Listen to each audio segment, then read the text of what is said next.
Welcome everyone to the Global Health Law Consortium's what will hopefully be an annual conference. This is really exciting to be here with all of you. We don't often get the opportunity to speak to each other in these terms. I think for most of us, this is our first meeting in person since the COVID-19 pandemic began. And so it's really just amazing to be with all of you, to be able to have this kind of conversation today. For those who are joining online or watching afterwards, so my name is Hoffman. I'm a professor at York University in Toronto and the chair of the Global Health Law Consortium. Really delighted to welcome you into this specialized conversation, and hope if you're viewing it afterwards that you find it helpful. And so today, in light of the fact that we're in a pandemic, global health law is something that's being discussed quite a lot. The purpose of today is very much to be able to have that kind of specialized conversation about the leading issues that face both the development of the field as well as the issues that we see every day. We are trying here to, of course, address and bring in a variety of issues, which Lisa will introduce in a second. But also, of course, use those issues that are being addressed in the brief presentations as a platform to then talk more deeply about some of the fundamental things that are needed in order to further develop the field of global health law. I won't go into any of the details about the conference and such, other than just a couple of things. The first is a big thank you to Lisa Foreman, who's been our amazing chair for this conference. Lisa, you've led a team which includes Sharifah, Stephanie, Ben in the planning of this meeting, organizing it as a hybrid event, not easy. I think it's the first time for all of us having a hybrid event like this. So, well, thank you, Lisa, for taking this on at a very busy time for us. Much appreciated. And then the other is just to highlight about the public health guidance. We, of course, the pandemic, unfortunately, continues.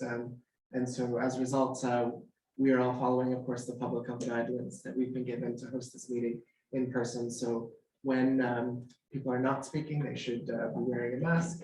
And then when they are speaking, feel free to take off your mask. And of course, if you're drinking water, you'll also have to take off your mask for that. So with that, yeah, I look forward to today's discussion. And Lisa, I'm going to pass it over to you. Thank you, Stephen. So good morning to everyone who's joining us online. For those of you who are, my name is Lisa Foreman. I am Associate Professor at the Sekalala School of Public Health at the University of Toronto in Canada, and I have the distinct pleasure of chairing today's conference, which is the second biennial conference of the Global Health Law Consortium, which is a collection of scholars who come together to engage with some of the deep pressing questions that we are facing in global health law, which is a fairly new term to describe the diverse international law instruments and institutions that govern global health. And it's incredibly confounding and extremely thought-provoking to be having this conference during a global pandemic. I mean, this is a time when questions about the legitimacy and the efficacy of international law governing global health, they're not theoretical. If each one of us in our daily lives and in our daily lives up there, we grapple daily with the fundamental questions at the heart of global health law. Are our governments complying fully with their duties to respond and prepare to pandemic threats? Are the legal instruments that outline those duties, like the WHO's international health regulations, are they fit for the purpose of having governments respond to pandemics individually and collectively? Do we need new instruments like a pandemic treaty? And other questions like around the efficacy and the function of key global health institutions like the World Health Organization. Are they fit for purpose when it comes to responding to pandemic threats and to other pressing global health threats, whether it's influenza or antimicrobial resistance? And what role do human rights, which are a fundamental part of global health law, what role, if any, are they playing in guiding how governments respond to these threats? So the reason that we're focusing this conference around questions of hard and soft law is that often when we're trying to work out questions about the efficacy and the legitimacy and the function of international law, we look to categories, we're guided by categories of whether it's hard or soft law. You know, in other words, is it hard law that is legally binding and enforceable, or is it soft laws, declarations, resolutions, statements of principle by legal experts or by UN committees, which are at best persuasive and authoritative, but not legally binding and not enforceable. So in international law, we use those categories of hard and soft law as functionally and conceptually important ways of understanding and creating hierarchy in international law, and to some extent of understanding the effectiveness and the differences between state and what states must do versus what they should do. But legal scholars and practitioners find that these categories are actually less useful than you might imagine in describing what is effective in law, or in offering clear fixed or binary categories. So we've seen hard law like international health regulations be all but ignored during COVID, and we've seen soft law instruments be extremely effective during past pandemics, particularly around TB, malaria, and tuberculosis. And we've also seen things that start out as soft law, harden over time into something that approximates hard, or something that we are very delighted and privileged to have Sam Zarifi from the International Commission of Jurists speak to today with considerable authority. So we thought that the starting point of these categories of international law, of hard and soft law, offered a particularly interesting way to get at some of the key questions that global health law scholars engage with about the function, the legitimacy, the efficacy, and really the future of this body of law. And these are questions that far outdate COVID, but they've been clearly very pushed to the fore in very powerful ways by this pandemic. And I note also that we're meeting from a temporal perspective at a very particularly important inflection point. We're days away really from two very, very significant meetings, a special session of the World Health Assembly that's going to consider whether to adopt a pandemic treaty, and the 12th Ministerial Conference of the World Trade Organization, where a TRIPS waiver is going to be debated fairly hotly as a potential solution to vaccine inequities. So just to pick up on the nature of this meeting, this is a hybrid event. We're here in person, and we have an online, some of our participants are going to be online, and we have an audience that's going to be online. So we're going to be using a fairly sophisticated new technology called the OWL, which is voice activated video, which hopefully will effectively capture our presentations and discussions. Forgive us if there's a little bit of a delay as it does so. At the same time, we'll be taking questions and comments through the Zoom webinar chat function. So please be a little patient with us as we iron out some of the details there. I also want to just join Stephen in thanking, firstly, Stephen for his fantastic leadership of the consortium, and my wonderful colleagues who've co-organized this meeting today. Sharifah, Stephanie, and Ben, and of course Sophie Campbell, who has just made sure that everything ran extremely, extremely smoothly.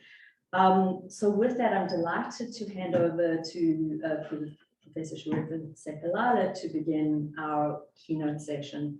Sharifah is a reader of law at the University of Warwick and a global authority on efficacy of soft global health law, and she will introduce our keynote speaking session. Sharifah. Hi, so thank you very much, Lisa. I'm really delighted to be here and to be. Yeah, thank you. So I'm really delighted to be here and to be presenting Sam Zarifi, who is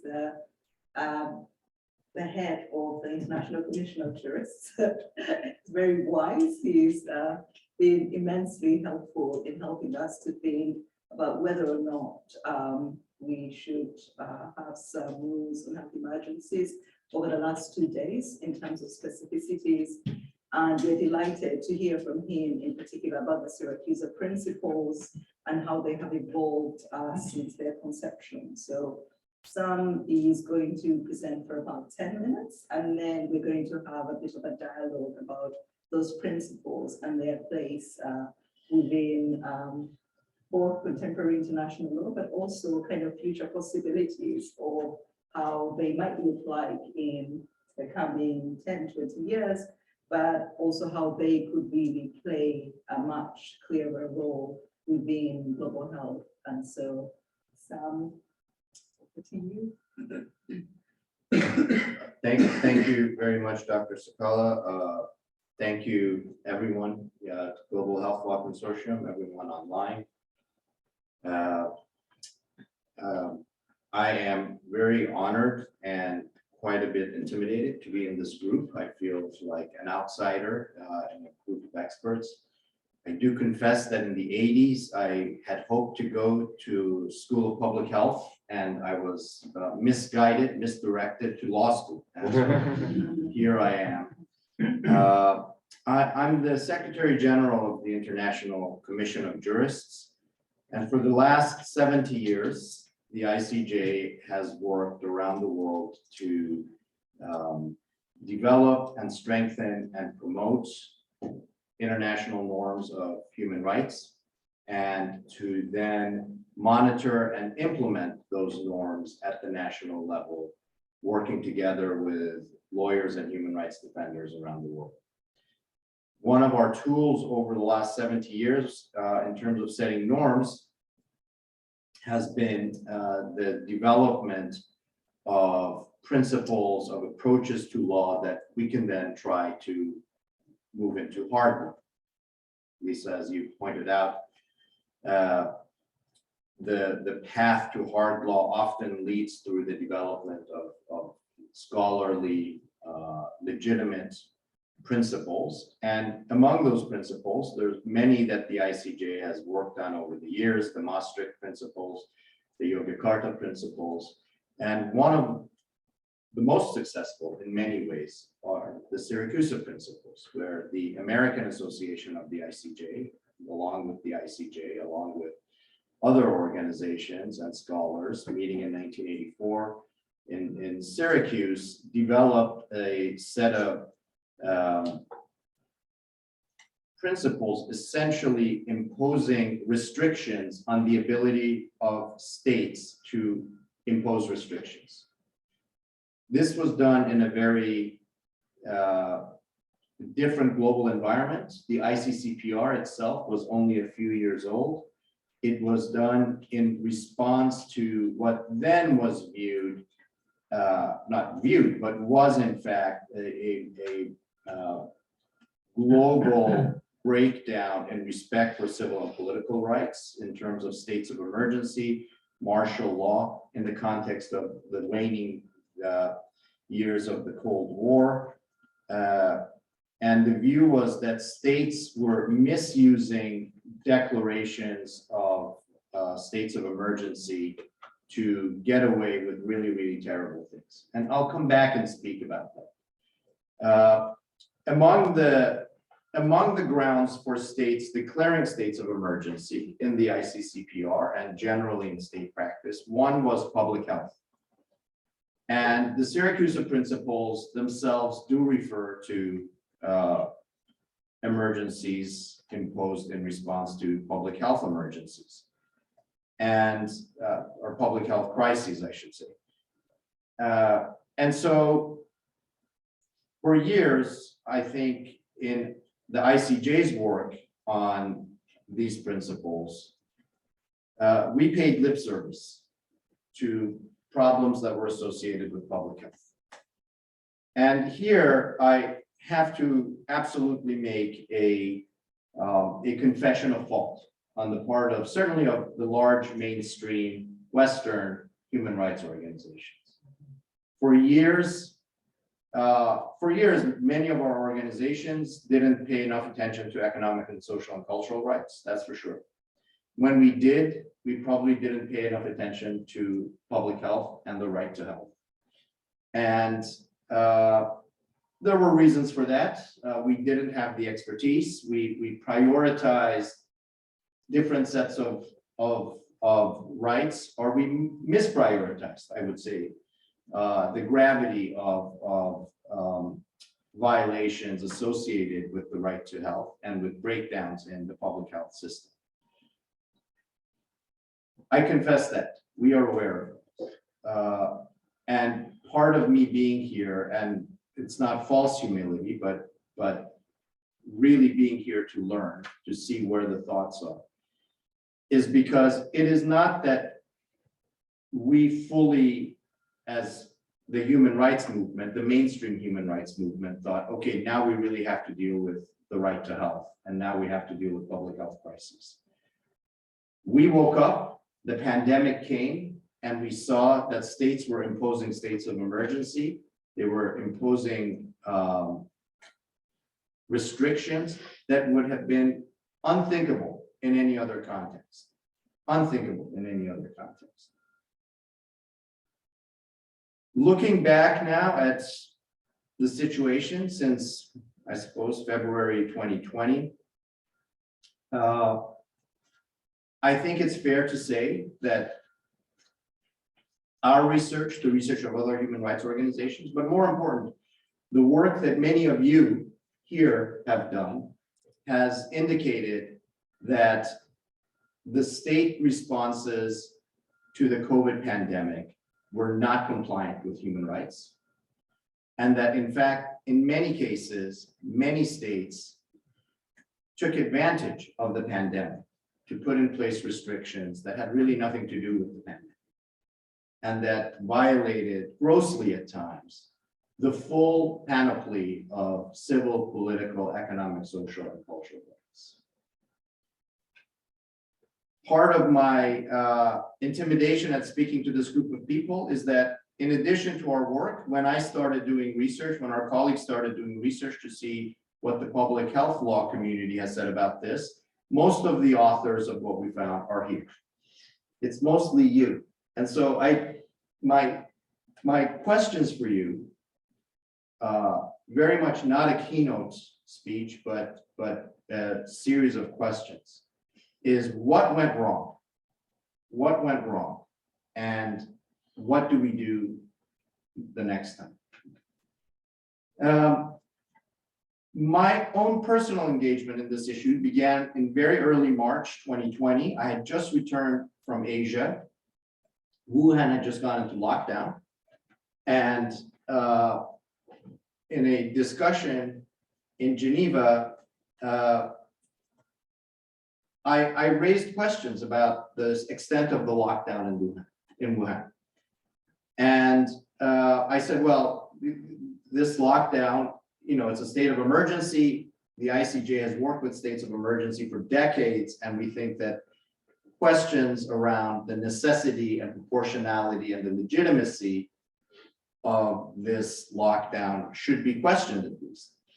And the response was, well, China has not ratified the ICCPR, so actually these things don't really apply to it. I fell back on what I thought was a very strong position, which is the Siracusa Principles. And I said, well, these principles are at this point reflective of customary international law. And I was challenged on that. I was challenged on the strength of those guidelines, of those principles, I should say, more than guidelines. And certainly in practice, I think what we can go and see is that in practice, many states, most states perhaps, ignored applying the principles quite widely. Even though the WHO and the United Nations at times referred to them and suggested that states should use this. Dr. Tedros referred to them, Secretary General Guterres referred to them, the European Parliament referred to them, the Inter-American system referred to them. But in practice, my view, and more important, what I have read from what you have written, is that the public health policy-making apparatus did not necessarily really follow these principles. So looking back, one lesson is, as I said, that these failed. And so while there's no doubt that they are soft law, and as Dr. Sekalala has written extensively about soft law, there is something very important about soft law, and we need to address it. But this soft law proved a little too soft. for this crisis. So part of this is just to see, okay, what happened? But Dr. Foreman, as you referred to, we are also in this time when we can see that law, hard law, and principles are also being crafted right now. And among the things that really alarm me, one is that the IHR, the 2004 iteration of the IHR is specifically referred to in the Siracusa Principles. Again, I'll come back quickly and refer to it. It's the old IHR, but it's there. So the IHR was reviewed and renewed and revised in response to the previous, I guess, SARS outbreak. And to our eyes then, but certainly now, the references to human rights in the IHR are quite weak. Human rights are bundled with dignity and fundamental freedoms. I mean, missing from that is motherhood and unicorns and rainbows. It's you know, in 2004, a hard law document like the IHR should simply have said, there should be compliance with human rights obligations. I mean, we're not talking, that dignity is an important concept, but not clear. Fundamental freedoms goes back to the UN Charter and the Universal Declaration, but we've had 70 years of hard law that states have signed on to. And so for the IHR to just kind of randomly say this, it's problematic. And in the IHR's application and discussion of restrictions in the very narrow sense of the IHR, which is essentially around travel and trade, the drafters seem to have gone to some lengths to actually avoid clearly referencing the Siracusa Principles. It would have been very easy for the discussions of restrictions on travel to say all restrictions should be necessary, proportional, legitimate, temporal, valid. They didn't. They refer to the concept, but you have to really search for it. So one of the things that alarms me is that there is a clear sense that the IHR will have to be revised to reflect what has happened. But, well, I would argue that we have to make sure that the human rights reflections are strong. It alarms me greatly that in the discussions around the independent panel on pandemic response, a very high level panel, a major part of the global governance system's response to the pandemic. They issued a report saying, make this the last pandemic. And I guess this is a reflection of a comment made by my former colleague, Jonathan Cohen, who said, you know, viruses make diseases, but bad public policy, inequalities make pandemics. And I think that's, when I look at the IPPPR report, today I'm very much afraid. I sat in some of the discussions of the IPPPR. I was one of the few non-public health human rights people who sat in on the discussions, just as an observer. I know that the IPPPR received excellent guidance on human rights law provided to it in terms of the importance of human rights and the applicable human rights, with multiple references to the Siracusa Principles. And yet in the final report, the phrase human rights only appears in the last operative sentence of that report. And it is essentially rejected. It appears in a paragraph that says, these discussions are inevitably political because they involve discussions of human rights. Now, actually, the whole point of human rights is that they are not political. They are not about who governs. It's just about how you govern. And politics is all about who governs. And that IPPPR's really almost rude rejection to me of the concept of human rights raised real alarms, because we do now hear about the possibility of new treaties, a new pandemic treaty, for instance, coming in. And to us, it is clear that the World Health Assembly and the World Health Organization, who are the guardians and the gatekeepers of public health policy globally, may not be as human rights minded as we in the human rights movement would like. But more important, I think, that I read from many in the global health law consortium, certainly, but in the community, view as important. So where we are today is for me to really just ask you what went wrong, what can we do to strengthen this soft law? And as I said, to reify the Siracusa Principles, to make them concrete, to make them actually applicable in the public health field. I hope, as we will be able to discuss, I think that in other fields of law, in response to other emergencies, especially in the 1980s in response to the Cold War, and then after 9/11 in response to the global war on terror, we went through a very similar process. And to me, part of the success of this process for the human rights movement, for the ICJ, was that through discussions, we ended up in the same room with the police lawyers and the prosecutors during the 80s and 90s. And after 9/11, we ended up with the military lawyers. And that's when things got real. That's when things really got reified. We could really say, you people who are making the policies must respond to these human rights concerns. Of course, we can go over the long list of failures, but nevertheless, as lawyers, it was important that the policymaking apparatus was aware of the limitations of policies they could make, that they would at least commit to it rhetorically, at times hypocritically. But hypocrisy for human rights workers is the space in which we progress. The distance between promises and performance gives us the ability to demand better performance. Today, I would really like to learn from you all where you are in terms of your engagement with the public health policymakers.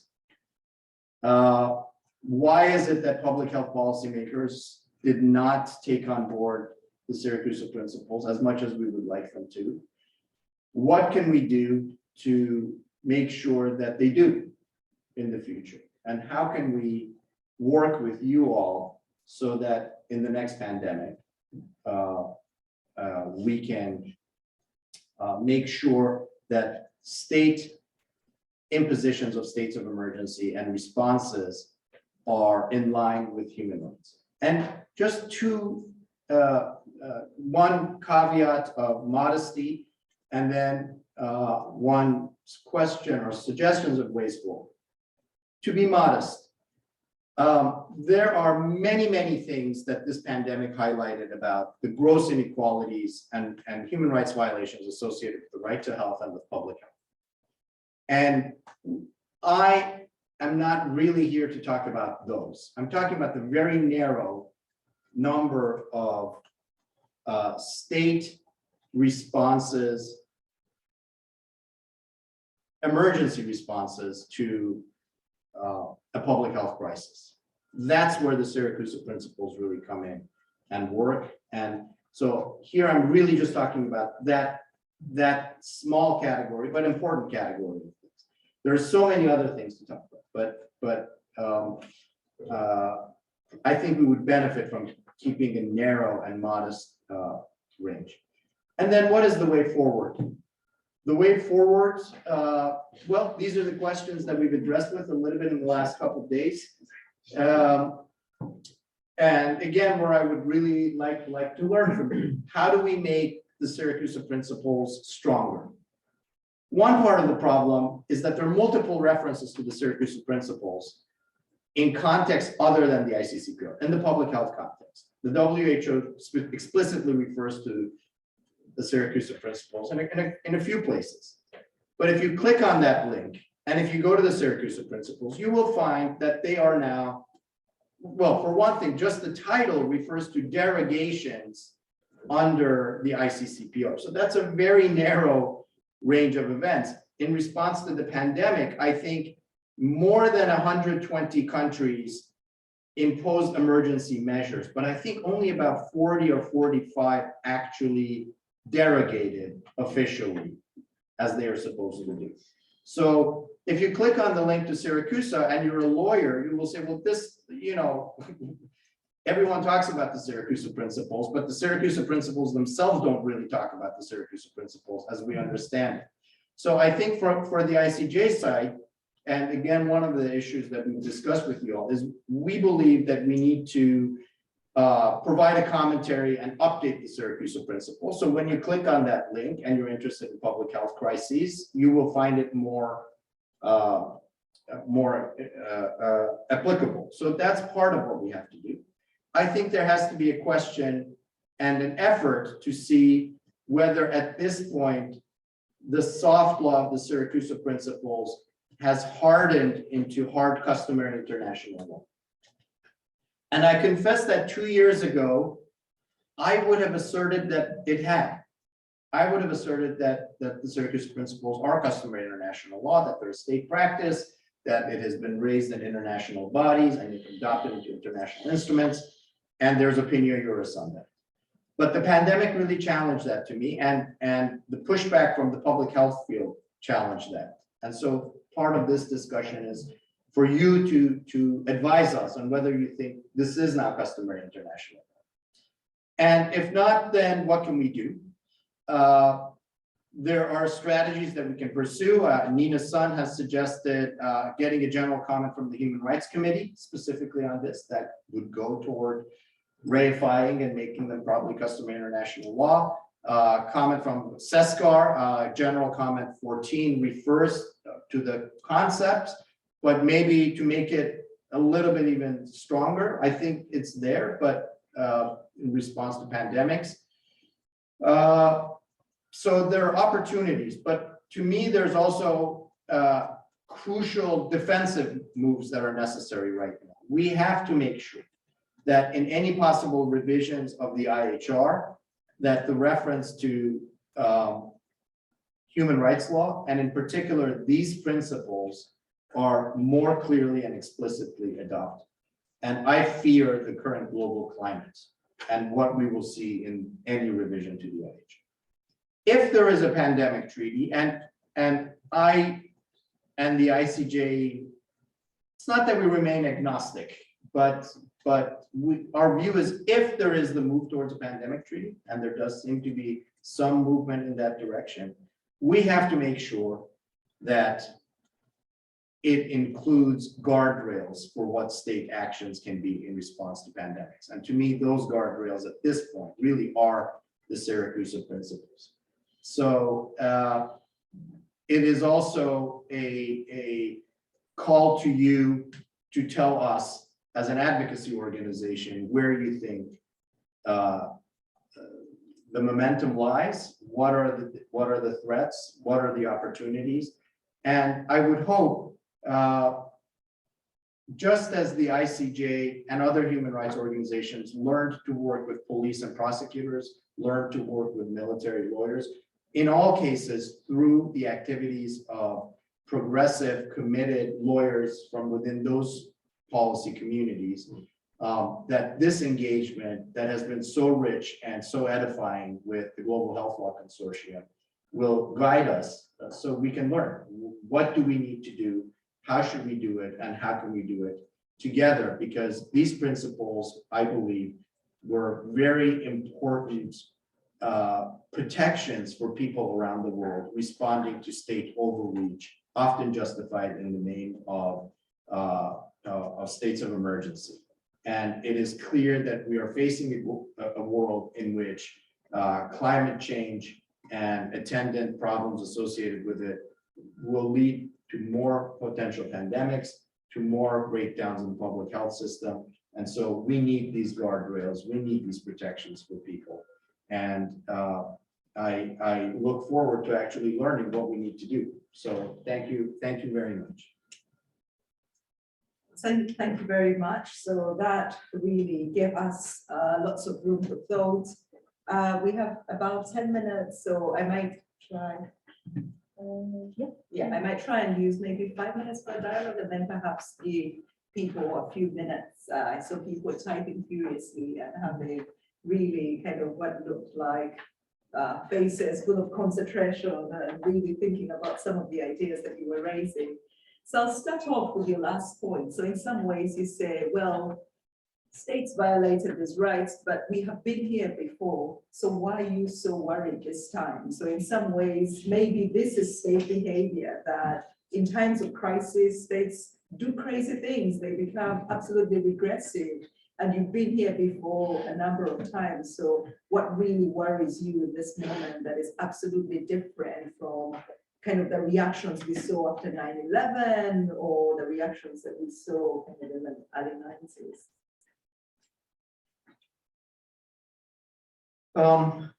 Thank you, Sharifah. Well, one is, as they say often, past success is not guarantee of future behavior. So I'm not sure that I would claim complete success in dealing with previous crises.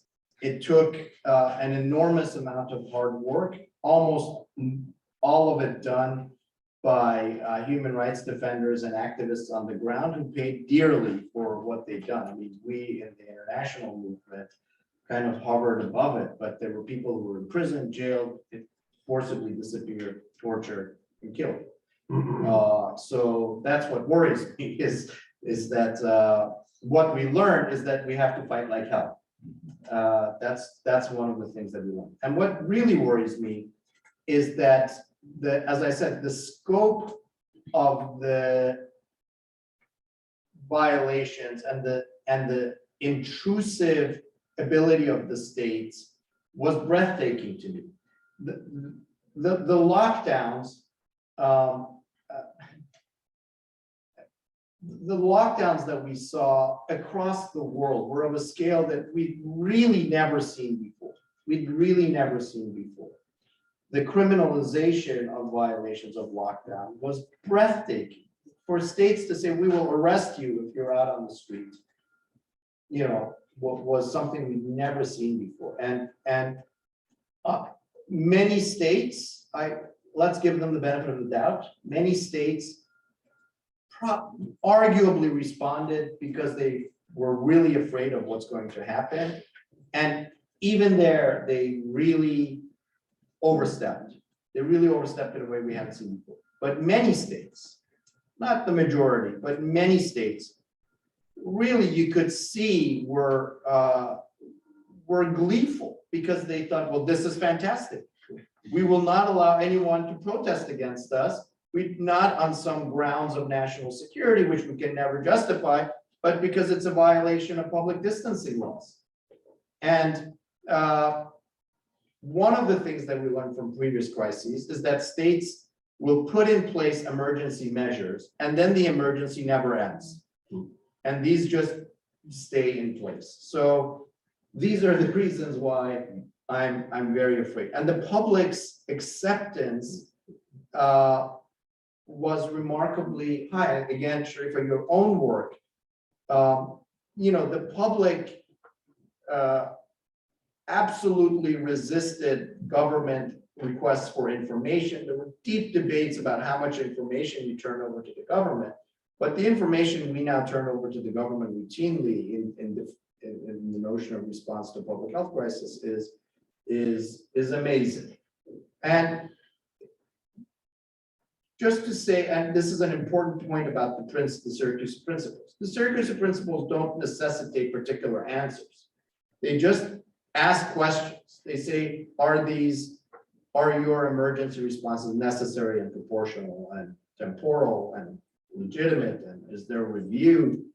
And so maybe the states will say this was necessary and this was proportional to the threat. Maybe they, but I don't think enough states ask those questions. So that's one I'm very afraid of. Okay, so thank you, Sam. So I already see some hands up. So Jude's hand is up. So if anybody else wants to speak, if you just put your you raise your yes. So it's good. So I guess I will ask Sam one last question. Use my my newfound powers. I have a great capacity for dictator. And then I will then pass it over to everyone else. So in some ways, I think the human rights world, I feel, in some ways gets trapped because our business is violations. And I think, do you think that we need to do more around the countries who do not violate? Because there is something in some ways self-defeating about our the ways in which we think about violation. So one of the reasons I started doing work on soft law was I really felt that we were making enormous progress in global health that wasn't being captured because we were so defeatist. There was a sense that we were failing all the time. So does it matter that states don't necessarily say we're using necessity proportionality if actually they are somehow using those tests when we kind of look at their behavior? So what matters to you? Have you thought that actually maybe states are having to justify necessity in different ways, but not using the test in the same way? Or are you still thinking that the formula itself does something that is fundamentally different that you really would like people to do? But then the second part of the question is, do you think that there was some really good human rights compliant behavior that we also kind of need to celebrate as a mechanism of really thinking about how we move forward? And then I will start with Jude, Pedro, Gianluca, and then Stephanie. We might deal with Jude and Pedro, and then Gianluca and Stephanie at once, just for time. Sharifah, to respond to your first question about did states do it? Let me quote some very wise public health legal scholars who wrote, to mitigate the spread of COVID-19, governments throughout the world have introduced emergency measures that constrain individual freedoms, social and economic rights, and global solidarity. These regulatory measures have closed schools, workplaces, and transit systems, canceled public gatherings, introduced mandatory home confinement, and deployed large-scale electronic surveillance. In doing so, human rights obligations were rarely addressed, despite how significantly they are impacted by pandemic response. That's you, of course, and so that's my response. It was boxing below the belt. Well, the best scholars I could find to speak on this issue. Are there good responses? I don't want to get into the state responses. I think actually that some very thoughtful responses about specifically this pandemic. I think the European Parliament resolution of November 2020 on the impact of COVID-19 on democracy, the rule of law, and human rights, which kind of gives Siracusa light, necessary, proportional, temporary, again, Siracusa light. And we need to talk about, as law nerds, about kind of what we mean when we talk about Siracusa. But let's just say that. I think the guidance from the European Parliament was quite good. I thought there was also excellent guidance from the Inter-American Human Rights Commission that was really specifically about the pandemic, very detailed about how states should respond to it under the Inter-American system. So I think that response was quite good. The problem is, I don't know how closely it was followed. And that requires actually for you to tell us how well you think those guidelines were followed. Okay, so with that plug for empirical work in human rights, which is another subject close to my heart, we move on to Jude. So Jude, please try and be quite brief, and then we'll have Pedro. Thank you so much, Sam, for your really interesting presentation. I wanted to respond on the IPPPR report. So it's more of a comment than a question, if I may. And I think that actually I don't wish to defend the lack of reference to human rights in the IPPPR report, which I think was extremely disappointing. But I do have a slightly different take on it to you. Which I think is important strategically to think about going forwards. So I think we actually have to recognise, and I think the report does recognise, that in the field of global health, that human rights has often been an extremely political hot potato. And those of us, as many of us have worked at WHO, have experienced that sort of political anxiety when it comes to discussing human rights. And in fact, I think the current Director General, Dr. Tedros, is quite unusual. And we should make the most of this opportunity, in that he's quite happy to talk about human rights politically with global leaders. So in terms of the panel, for me, one of the problems was to do with their process and the expertise on the panel itself. And certainly there were panel members, like just to mention two, Helen Clark and Thoraya Obaid, who've been real human rights champions, although they themselves don't necessarily have specifically a human rights background. So as part of the panel process, Ben Mason-Mayer, myself, and my colleague Anuja Kapila-Shrami wrote a human rights paper for the panel to inform their work. But there were two problems with this exercise. Firstly, the paper was commissioned extremely late in the day after all their other background papers, and basically after the panel had done a lot of their research and drafting already. So it would have been much better if the paper had been commissioned much earlier. Secondly, we were asked to write about human rights impacts, and in a way, this is also reflective of the problem. It's not, the idea was not so much about thinking about human rights strategically as informing processes and going forwards. And we did try to sort of alter the tenor of the paper more towards that direction. So what is this all to say? Well, part of the problem, in my view, comes just from the lack of human rights experts who are sort of involved at a high level, or even at on the secretariat of these kind of processes. And just to point to a different example where I think things have worked a bit better. So this is in the field of maternal and child health. So a number of years ago, there was a commission on information and accountability at WHO, and this is all responding to the Secretary General's global strategy on maternal, newborn and child health. And Paul Hunt was a member of that commission, and it had very strong human rights frameworks in it. And then subsequently we had experts like Alicia Yamin and Carmen Barroso on the independent expert review group and the independent accountability panel. And I think when you get those human rights experts into positions in these sorts of processes, that's a really important step for much stronger safeguards for human rights. I'd also just, I'll leave it at that anyway. Thank you. So thank you very much, Jude. So Pedro, again, very briefly, and then we'll have reaction from Sam. Yes, and thank you, Sam, for such an engaging keynote speech. And my question is one, and I'll keep it brief. So in your view, you refer to the historical context in which the Siracusa Principles emerged in the 80s, which was basically, the proliferation of coups d'etats and all these military takeovers of public institutions, and the challenges this posed, since their relationship with civil liberties was, of course, a shoddy one.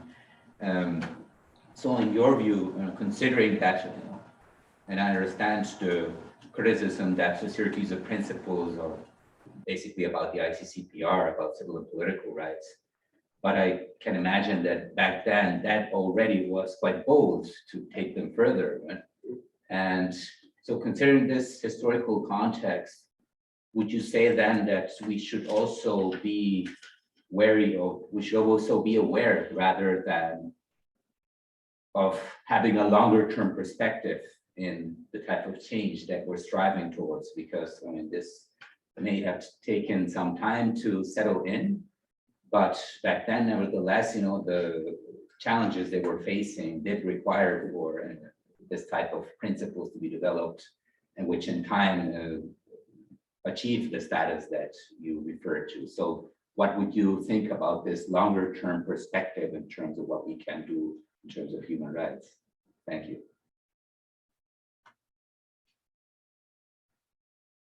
So Sam, two kind of different perspectives, and then we'll hear from you, Luca and Stephanie. Well, generally, I think actually what Judith said is a response to what you were saying, Pedro. Judith, the fact that it's of course undeniable that references to human rights in other fields tend to be viewed as political.